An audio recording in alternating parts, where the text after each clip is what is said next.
video, we will be looking at the volume of certain prisms and pyramids. So we're going to start off with prisms. In general, the formula to find the volume of any prism is to multiply the area of the base, whatever the base shape is, whether it's a rectangle, a triangle, or a circle, by the height of the entire prism. Let's start with the rectangular prism. The volume is length times width times height. And the reason is, if we were to look at the base shape is this rectangle. And we know that the area of a rectangle is length times width. And then the entire height of the prism is labeled as h. So length times width times the height. And there it is. For a triangular prism, the volume is base times length times height divided by 2. Now the letters here might seem a little bit weird, but if you remember, the area of a triangle is base times height divided by 2. In our triangle, it is labeled as the base being b and the height is labeled as L, just so that you don't have two heights in the formula. So base times length divided by 2 would be the area of that triangle, and the entire height is h. So that's where that formula comes from. Just make sure you are using the correct sides when you're doing this. And finally, a cylinder is just a circle base. The area of a circle is pi r squared, and then the height is h. So the volume is pi r squared times the height. So we're going to practice this with 3 of these shapes, making sure we know what all of the dimensions are and putting them into our formula properly. Let's begin with the rectangular prism. So when I look at this, it looks like my height is the 5, my length is 3, and my width is 2. So the base rectangle is the 2 by 3. Now honestly, because we are just multiplying length times width times height, it doesn't matter what you label what, because if you were to take this prism and flip it on its side, then you'd switch around what length times width and height are. But in this scenario, our length was 3, our width was 2, and our height is 5. And we're just going to multiply these 3 numbers to get 30, and our units are meters. But because it is volume and we multiplied 3 dimensions, it is meters cubed. And that's it for a rectangular prism. On to the next one. We have a triangular prism here. If I look at my triangle here, the base of the triangle is the 6. The height of the triangle is the 4, which in the formula is labeled as L, so I'll label it as that. And then the 12 is the height. Now, if you just remember that the area of a triangle is base times height divided by 2, and you do that and just multiply it by the height, that is perfectly fine, and you don't really have to rely on the formula given to us. But if we are using the formula, this is how we would label everything.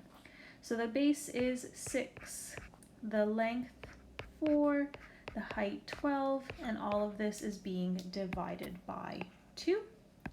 So when we plug this into our calculator, we get 144, and our units centimeters cubed. Always cubed for volume. And our last prism is the cylinder, which is just a circle for the base. All we need is a radius, which is the 6, and then the 10 is the height of the entire shape. Make sure you don't mix up the radius and the height, or your formula would be quite different. So volume is pi r squared times height. I do recommend you write your general formula first so that you plug everything in properly. So pi times 6 squared times 10. Plug that into my calculator, and we are going to get a decimal here, so I am rounding my answer. So I'm using my approximate equal sign there, and I'm going to round to 1 decimal. So I get 1,130. Actually, it's 0.97, so it's going to get rounded to 31.0 centimeters cubed. And that's it for our prisms.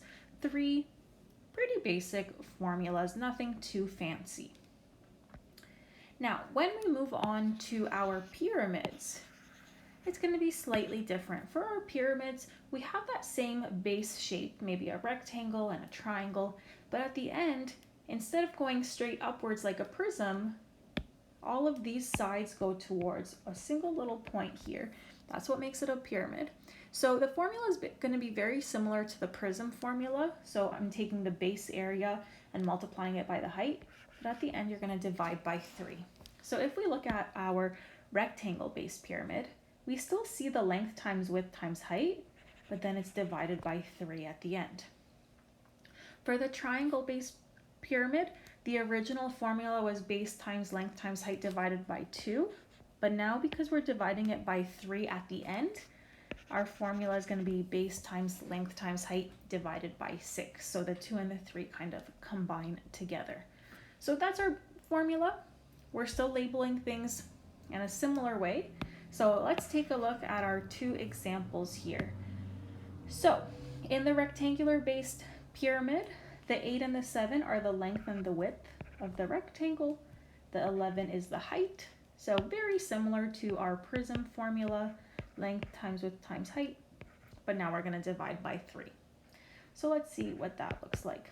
Length is 8, width is 7, height is 11, and all of that's going to get divided by 3, which does give us a decimal again. So volume is approximately 205.3 centimeters cubed.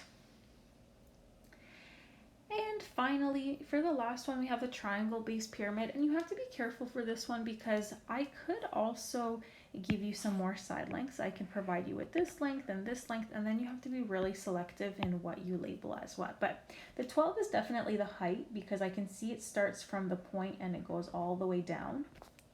The 10 is the base of the triangle, and the 4 is the height of the base triangle, so we'll label that as L. So now I have my dimensions, and we have volume equals base times length times height divided by 6. We've labeled everything carefully, so now it's just all about plugging the numbers in properly. So 10 for the base, 4 for the length, 12 for the height, all over 6. Let's see what we get. 10 times 4 times 12, all divided by 6, and we actually get exactly 80 meters cubed. And that's it for prisms and pyramids. So make sure you label your sides properly with the correct letter. And you can always look at the diagrams given with the formula to make sure you're labeling properly. And we're just plugging into our formula and using our calculator carefully.